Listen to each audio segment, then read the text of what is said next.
Meus queridos alunos, estamos de volta após breve intervalo, segundo bloco do nosso quarto encontro de processo penal. Está aí na tela o próximo item. Vamos falar agora sobre princípios da ação penal. Senhores, quando falamos de princípios, veja, nós vamos falar, lógico, dos mais importantes, mas a gente faz um quadrinho para analisar os princípios comuns e depois, na sequência, eu vou analisar com vocês os princípios específicos. Então, olha só, no primeiro quadro que está aí exibido para vocês, a gente vai analisar 3 princípios que são semelhantes para a ação penal pública e para a ação penal de iniciativa privada. O primeiro deles, ne proceda iudex ex officio, também conhecido como princípio da inércia da jurisdição. O segundo deles, ne bis in idem processual.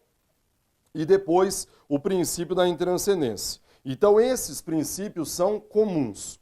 O segundo quadrinho exibido aí para vocês vai trazer os princípios específicos. Ou seja, do lado da ação penal pública, então, teremos obrigatoriedade, indisponibilidade e, segundo a posição majoritária, divisibilidade. Por outro lado, no âmbito da ação penal privada, fala-se em oportunidade, disponibilidade e também indivisibilidade. Então é isso que nós temos que fazer, separar os dois, primeiro princípios comuns, para depois analisarmos então os princípios específicos. Vamos lá? Está aí na tela para vocês, princípios comuns à ação penal pública e à ação penal privada. Pessoal, o primeiro princípio específico é exatamente qual? É esse que está aí na tela para vocês. É o princípio do ne proceda iudex ex officio. Esse princípio, colegas, é exatamente qual? É o princípio da inércia da jurisdição. Então, no seu material, o que você deve anotar? Você deve anotar o seguinte: ao juiz não é dado... Então, ao juiz não é dado iniciar ex officio. Então, ao juiz não é dado iniciar ex officio um processo condenatório. Então, ao juiz não é dado iniciar ex officio um processo penal condenatório. Maravilha. Então, essa aqui é a primeira premissa, senhores. Quer dizer, o grande problema do juiz não é o juiz em si, mas é o agir de ofício, é o agir sem ter sido provocado. Senhores, isso viola não só a garantia da imparcialidade, como viola também o quê? A própria ideia da inércia da jurisdição e o nosso sistema acusatório, que outorgou ao Ministério Público a titularidade da ação penal.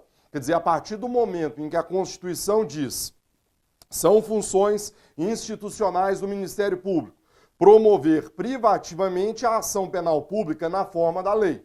A partir do momento em que a Constituição nos diz isso, a Constituição também está nos dizendo que ela não quer permitir que o juiz possa dar início a um processo penal condenatório, porque isso colocaria em risco sua imparcialidade e o próprio devido processo legal. Maravilha? Várias observações quanto a esse primeiro princípio. Vamos lá. Ao juiz não é dado iniciar ex officio um processo condenatório. O problema, como disse, pessoal, é o começar ex officio. Você fala, Renato, mas não é o juiz que dá início ao processo? É óbvio que é o juiz que vai receber a denúncia. O problema não é esse. O problema é o juiz começar de ofício, tá? Não pode. E como é que se chama, Renato, esse processo que o juiz dá início de ofício? Isso aí é chamado por alguns de ação penal ex officio, uma expressão menos comum, pouco utilizada, ação penal ex officio, mas a expressão mais comum, e essa sim muito cobrada em prova, é o conhecido processo judicialiforme. Quer dizer, processo judicialiforme é isso. É um processo que foi iniciado pelo próprio juiz, sem que, para tanto, tivesse sido provocado pelo MP, pelo querelante. Esse é o processo judicialiforme. E aí, certamente, você vai me perguntar, Renato, mas isso existe? Existe. Por incrível que pareça, ainda encontra previsão legal dentro do nosso Código de Processo Penal. Está aí na tela o Charles colocando para a gente o artigo 26 do CPP. Olha aqui o que nos diz o artigo 26, pessoal. A ação penal nas contravenções será iniciada com um auto de prisão em flagrante ou, olha lá, portaria expedida pela autoridade judiciária ou policial. Aqui a gente consegue visualizar o famigerado processo judicialiforme. Quer dizer, era um processo que, no caso de contravenções penais, poderia ser instaurado pelo próprio juiz através de uma portaria. Colegas, qual é a imparcialidade que se pode esperar de um magistrado se foi o próprio magistrado que deu início àquele processo? É óbvio que, ainda que psicologicamente, ele fica vinculado, ele passa a ter interesse na solução final, colocando então, arruinando com qualquer pretensão de imparcialidade. Claramente, pessoal, nem precisaria dizer isso para vocês, mas é óbvio e evidente que esse artigo 26, aí exibido para vocês, não foi recepcionado pela Constituição Federal. Então, isso aqui não foi recepcionado pela Constituição de 88. E por uma razão muito óbvia, né, pessoal? A gente acabou de fazer menção ao artigo 129, inciso 1 da Constituição Federal, que outorgou ao Ministério Público a titularidade da ação penal pública. Quer dizer, o que nós temos aí? Uma questão que tem que ser do Ministério Público e não aí para ser resolvida pelo juiz. Maravilha? Então, o artigo 26, lembre-se sempre disso, tá, pessoal? Sempre importante falar. Às vezes o aluno lê o código e ele acha que o que está no código é o que vale. Não é bem assim, né? O nosso código ele é da década de 40. Entrou em vigor em 1º de janeiro de 1942. Portanto, é óbvio, sofreu alterações? Sofreu, estou ciente disso. Sofreu várias alterações nos últimos anos, mas o grosso do código ainda é o da década de 40. E por isso que obrigatoriamente precisa ser lido à luz da Constituição de 88. Maravilha? Vamos em frente, colegas. Próximo item. Renato, segura comigo aqui, Charles. Eu disse para vocês, está aí na tela, que ao juiz não é dado, não é permitido iniciar ou dar início a ex officio a um processo condenatório. Colegas, as palavras não são colocadas no seu material à toa. O juiz não pode dar início a um processo condenatório de ofício. Por que eu friso mais uma vez aí o adjetivo condenatório? Pelo seguinte, o juiz, quando se tratar de um processo libertário, e aí, sem dúvida alguma, quando me refiro a um processo libertário, me refiro, evidentemente, ao nosso querido habeas corpus, ou seja, a uma ação constitucional que visa a proteção da liberdade de locomoção. Quando se trata de um processo libertário, lembre-se que, nesse caso, o juiz pode agir de ofício. Então, nesse caso, o juiz pode agir de ofício, sem problema nenhum. Aliás, seria um grande absurdo negarmos ao juiz a possibilidade de agir de ofício para preservar um bem maior, que é a liberdade de locomoção. Então, se o juiz se depara com uma ilegalidade, ele pode conceder um habeas corpus. Aliás, sobre o assunto, basta fazer uma leitura do Código de Processo Penal, está aí na tela, em seu artigo 654, parágrafo 2º. Olha o que diz o 654, quando ele trata do habeas corpus. O habeas corpus poderá ser impetrado por qualquer pessoa, em seu favor ou de outrem, bem como pelo MP. Os juízes e tribunais têm competência para expedir de ofício ordem de habeas corpus, quando, no curso de processo, verificarem que alguém sofre ou está na iminência de sofrer coação ilegal. Então vejam, colegas, que quanto à concessão ex officio de uma ordem de habeas corpus, nenhum problema. Agora, cuidado, né? Juiz só pode conceder habeas corpus de ofício dentro da sua competência. Renato, como assim? Eu te dou um exemplo. Vocês têm aula de processo civil com o nosso querido Gajardoni, né? Gajardoni é juiz aqui no interior de São Paulo, beleza. Aí o Gajardoni saiu de férias e está em Fortaleza. E lá em Fortaleza o Gajardoni se depara com uma pessoa que está sofrendo um constrangimento ilegal na liberdade de locomoção. Ele pode conceder uma ordem de habeas corpus? Não, é óbvio que não, porque ali não é competência dele, tá? Então o juiz pode conceder habeas corpus de ofício? Sim. Isso é compatível com o princípio aí, né, da inércia da jurisdição? Sim. Agora, desde que o magistrado faça dentro da sua competência. O que não se pode admitir é sair por aí concedendo ordem de habeas corpus se não se trata da autoridade jurisdicional competente. Legal? Fechamos então o primeiro princípio, pessoal, e ne procedere iudex ex officio, e podemos passar ao próximo princípio, que está aí na tela para vocês, que é o princípio do ne bis in idem processual. Pessoal, cuidado com isso, porque além de ser chamado de ne bis in idem, ele também é conhecido como princípio da inadmissibilidade da persecução penal múltipla. Legal? Renato, o que seria ne bis in idem processual? Pessoal, o ne bis in idem, ele é muito estudado lá no direito penal. E tenho certeza que nas aulas do Kleber vai falar muito sobre ne bis in idem, principalmente quando chegar na parte especial. O que é o ne bis in idem lá para o direito penal? Uma mesma circunstância, ela não pode ser sopesada duas vezes contra um indivíduo, porque isso caracterizaria-se ne bis in idem. Legal. Renato, mas e no âmbito processual penal? O que seria o ne bis in idem? Vamos lá? No material de vocês, você vai anotar o seguinte: ninguém pode ser processado. Então, ninguém pode ser processado duas vezes pela mesma imputação. Então, ninguém pode ser processado duas ou mais vezes, né? Então, ninguém pode ser processado duas ou mais vezes pela mesma imputação.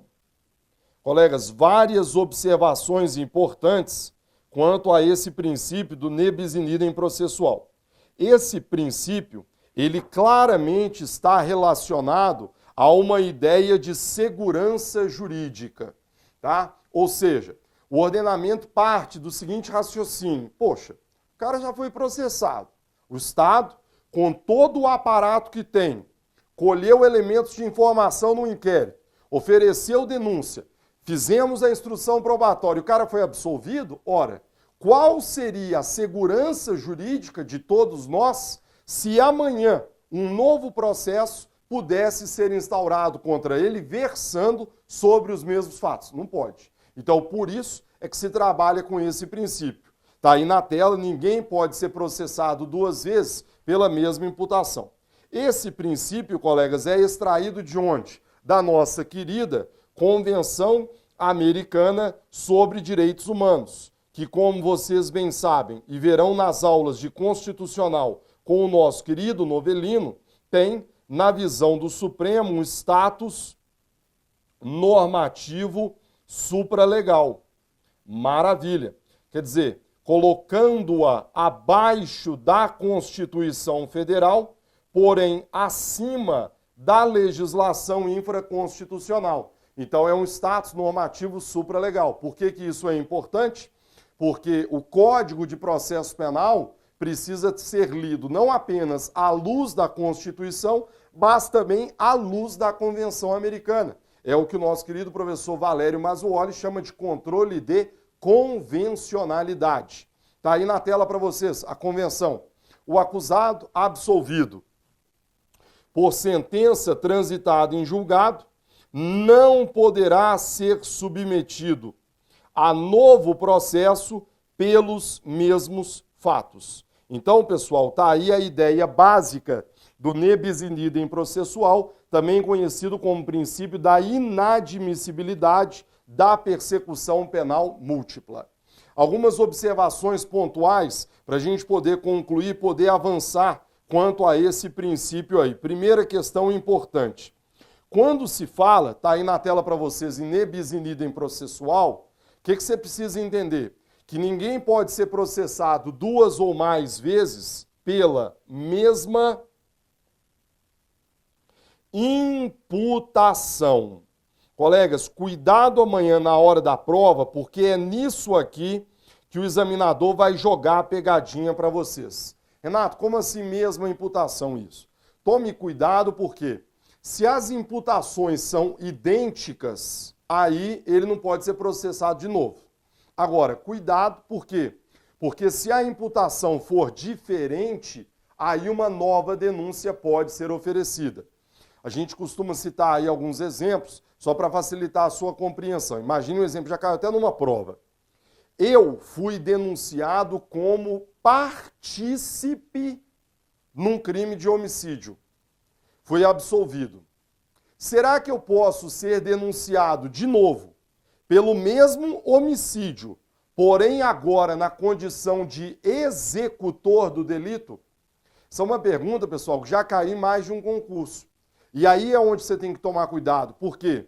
Quando eu falo mesma imputação, está aqui na tela para vocês, cuidado para não achar que é o mesmo crime. Não é o mesmo crime, é a mesma o quê? Imputação.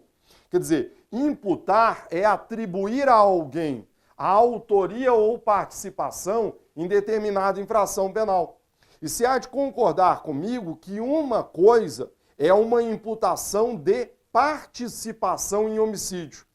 Outra coisa é uma imputação de execução de um crime de homicídio. O que eu quero dizer com isso? Que nesse exemplo, a imputação é diversa. Se a imputação é diversa, uma nova denúncia pode ser oferecida. Legal? Trouxe para vocês, óbvio que por questões de tempo, a gente não vai fazer a leitura, mas trouxe para vocês vários julgados aí para ilustrar isso. Tem esse aí de corrupção, em que o STJ fala exatamente esse ponto, e tem um outro aí de 2015 falando também que se já houve uma investigação, se já houve uma denúncia, não poderia querer oferecer uma nova denúncia. Uma última questão para a gente poder concluir. Renato, olha só, você citou a Convenção Americana e ela fala o seguinte, que o acusado absolvido, por sentença transitada em julgado, não poderá ser submetido a novo processo. Tudo bem, Renato. Agora, me explica uma coisa. E se por acaso, Renato, essa absolvição tiver sido proferida por um juízo absolutamente incompetente?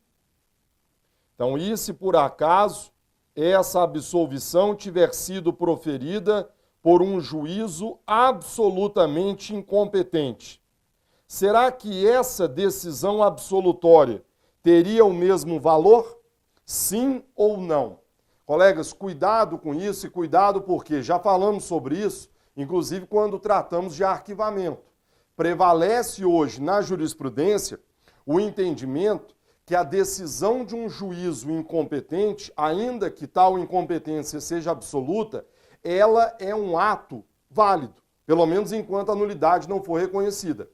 E se essa nulidade não for declarada, e se essa sentença absolutória proferida por um juízo incompetente transitar em julgado, esta decisão terá o condão de produzir todos os efeitos, dentre eles o de impedir uma nova imputação pelo mesmo fato delituoso, um novo processo pelo mesmo fato delituoso. Aliás, sobre o assunto, é exatamente esse o teor do julgado aí exibido para vocês. Dá uma olhada comigo. Configura constrangimento ilegal a continuidade da persecução penal militar por fato já julgado pelos juizados, com decisão definitiva.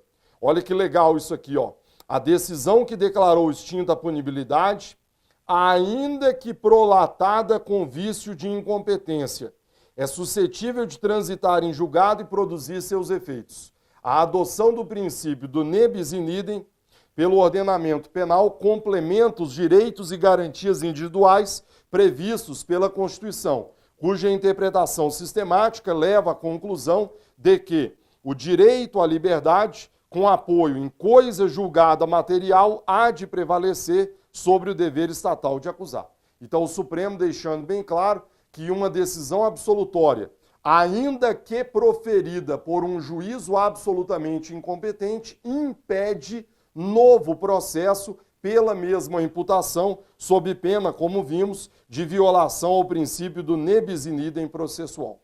Maravilha? Colegas, último princípio comum, a ação penal pública e a ação penal privada. Está aí na tela para vocês. É o princípio da intranscendência.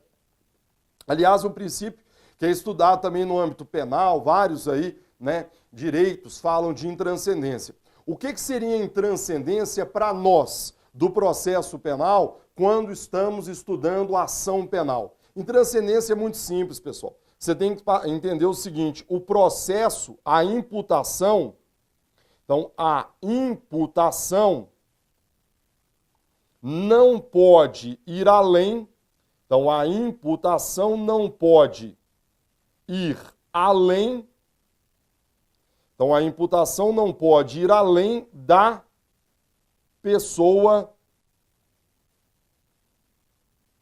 do autor do delito. Então a imputação não pode ir além da pessoa do autor do delito. Renato, mas isso não é óbvio? Óbvio é, né, pessoal? Mas nem sempre o óbvio é respeitado aí no nosso dia a dia. Vamos lá. Quer ver um exemplo interessante? O caso aí do ex-presidente Lula. E nós vamos seguindo, caso do juiz Nicolau dos Santos Neto. Vamos ficar no Nicolau, né? Porque fala em Lula, aí às vezes a política prejudica o aprendizado. Pessoal, o Lalau, lembra do Lalau, que desviou uma grana preta lá do Fórum Trabalhista, Charles? O Lalau, quando ele foi denunciado, a esposa também foi. E isso é muito comum, pessoal. Geralmente, quando o marido roda, a esposa vai junto. Porque aí vão dizer que a esposa ajudou. Só que o problema é o seguinte, uma coisa é uma coisa. Outra coisa é outra coisa. Pega o exemplo do Cabral, no Rio de Janeiro. A esposa dele ajudava o cara com os esquemas. Então é óbvio que você tem que denunciar os dois. Né? Você pega lá, por exemplo, o caso, você vê que a esposa sempre roda, impressionante, né? Você vê, a do Cabral também rodou, foi presa, várias, né? Acho que a do Lula também foi denunciada, a do Lalau também, a do Cunha também foi denunciada, a gente fica aqui, perde a aula inteira falando disso, né? Em alguns casos, a esposa não é santa, mas em alguns outros casos, pessoal, a esposa não tem nada a ver. Então esse aqui é o problema. No caso do Lalau, só para concluir, entendeu o STJ que não havia nenhum indício do envolvimento da esposa no esquema de corrupção. E aí o STJ disse, olha, querer denunciar ela é violar o princípio da intranscendência. E esse princípio, ele nada mais é do que um desdobramento do princípio da pessoalidade da pena. O Kleber estuda com vocês esse princípio lá no direito penal. E o Kleber diz, pessoal, olha só, nenhuma pena passará da pessoa do condenado, podendo a obrigação de reparar o dano e o perdimento de bens ser estendida aos sucessores. Ora, se nenhuma pena pode passar da pessoa do condenado, e é esse o princípio estudado no direito penal da pessoalidade da pena, daí deriva o princípio da intranscendência, segundo o qual a denúncia denúncia ou queixa só pode ser oferecida em face do suposto autor do delito, sob pena de violação a esse princípio. Maravilha? Colegas, entramos então agora, só molhar a garganta aqui, nos princípios específicos. Quer dizer, agora que já falamos dos princípios comuns, a gente pode falar de princípios que são válidos apenas para uma espécie de ação penal. E nós vamos começar falando dos princípios específicos da ação penal pública. E qual é o primeiro deles? Está aí na tela para vocês. É o princípio da obrigatoriedade. Aliás, dificilmente você faz uma prova de MP em magistratura em que algo sobre obrigatoriedade não seja questionado. Vamos dar uma olhada? Pessoal, o princípio da obrigatoriedade, ele também é conhecido como princípio da legalidade processual. Então amanhã numa prova, não se assustem, o examinador adora usar uma expressão menos conhecida, porém saibam que é tudo a mesma coisa, legalidade processual, princípio da obrigatoriedade. Renato, o que significa esse princípio? Muito simples, está aí no material de apoio de vocês. Presentes as condições da ação e havendo justa causa, o MP é obrigado a oferecer denúncia. Quer dizer, o ordenamento jurídico não dá ao Ministério Público nenhuma discricionariedade para pensar se vai ou não oferecer denúncia. Se eu peguei os autos de um inquérito e eu estou vendo ali que tem justa causa e que as condições estão presentes, meu amigo, pau na máquina, sou obrigado a oferecer denúncia. É isso, obrigatoriedade.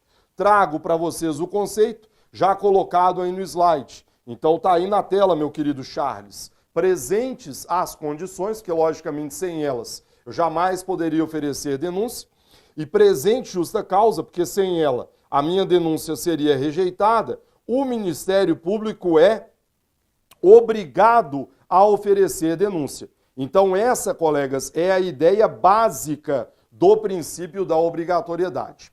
Sobre esse princípio, que é sem dúvida alguma o mais importante de todos eles que estou falando aqui, várias observações importantes. Primeiro, onde estaria previsto esse princípio? Qual é a previsão legal desse princípio? Colegas, cuidado, porque os princípios anteriores, eu citei a previsão deles, estão lembrados? Ne procedar iudex ex officio, citei a Constituição Federal. Ne bis in idem processual, citei a Convenção Americana. E o último deles, intranscendência, citei a Constituição Federal. Quer dizer, todos os anteriores de nível constitucional, no mínimo convencional. Esse aqui não. Esse aqui você vai tomar muito cuidado, porque ele está previsto na legislação ordinária. Então, esse princípio está previsto na legislação ordinária. Tá? A gente vai ver daqui a pouco o artigo 24 do CPP. Eu leio com vocês e mostro. Agora, por que eu quero que você visualize isso muito bem?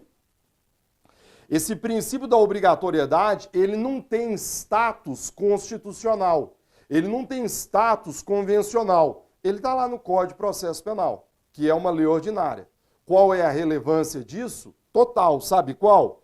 Se ele está previsto numa lei ordinária, a qual conclusão você chega comigo? Você chega à conclusão que outras exceções podem ser criadas por uma lei ordinária. Então isso aqui é que é importante. Você entender que ele não está previsto na Constituição Federal, que ele está previsto numa lei ordinária, e, consequentemente, uma outra lei ordinária pode excepcioná-lo. E você vai ver comigo na sequência que não são poucas as exceções que, ao longo dos anos, foram sendo criadas em relação ao princípio da obrigatoriedade. Legal? Amigos, próximo, vamos ler o 24. A gente falou sobre ele, está aí na tela para vocês. Vamos lá? Nos crimes de ação pública, então veja que é um princípio específico da ação pública, esta será promovida por denúncia do MP. Colegas, atentem para os termos imperativos aqui usados. Esta será. Quer dizer, ao Ministério Público não se confere nenhuma discricionariedade para pensar se vai ou não oferecer denúncia. Maravilha? Excelente. Prosseguimos. Renato, ainda sobre obrigatoriedade, o Ministério Público é obrigado a pedir a condenação? Pessoal, aqui outro tópico que eu gosto de comentar, que é obrigatoriedade e pedido de absolvição pelo MP. Renato, como assim? Vamos lá. Quando se fala em obrigatoriedade, eu disse, presentes as condições, havendo justa causa, o MP é obrigado a oferecer denúncia. Tá. Aí vem a minha primeira pergunta. O fato de o MP ser obrigado a oferecer denúncia significa dizer que ele também é obrigado a pedir a condenação? Será que eu, promotor, sempre tenho que pedir a condenação do acusado? E outra questão que eu caso aí, se o promotor pedir a absolvição, o juiz pode condenar ou o juiz seria obrigado a absolver? Duas perguntas interessantes, pessoal. Primeira delas, o princípio da obrigatoriedade não impõe ao Ministério Público a obrigação de pedir a condenação. Não. Aquilo que a gente fala, me perdoe ficar repetindo isso, Charles, uma coisa é uma coisa, outra coisa é outra coisa. Eu sou obrigado a oferecer denúncia. Mas, meu amigo, se ao final do processo eu não estiver convencido quanto à culpabilidade do denunciado, é óbvio que eu serei o primeiro a pedir a absolvição.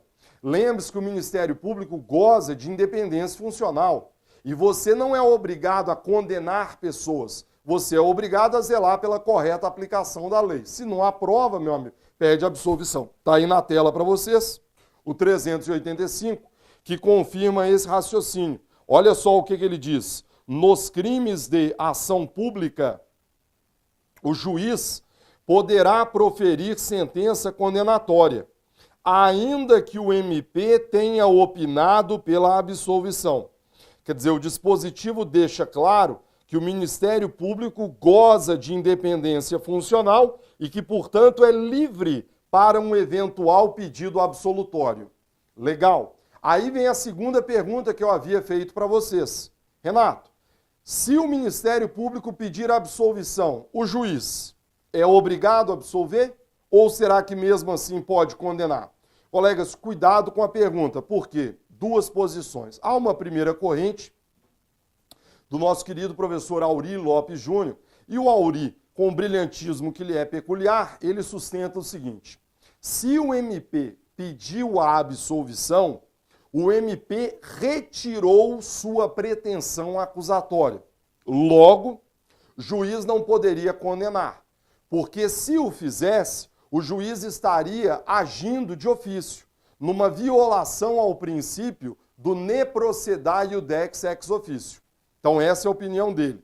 Brilhante, pessoal, respeitamos a opinião dele, mas para concursos de MP e magistratura, sem dúvida alguma não é a melhor orientação.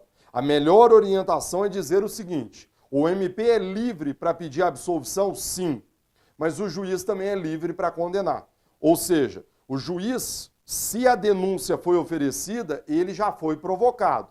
Se ao final do processo o MP entender que é caso de absolvição, problema dele. O juiz pode condenar se entender que estão presentes os elementos para tanto. Aliás, é isso mesmo o que nos diz o próprio Código, né? Vejam, nos crimes de ação penal pública, o juiz poderá proferir sentença condenatória, ainda que o MP tenha opinado pela absolvição. Quer dizer, o dispositivo deixando bem claro que o juiz não fica vinculado ao pedido formulado pelo Ministério Público.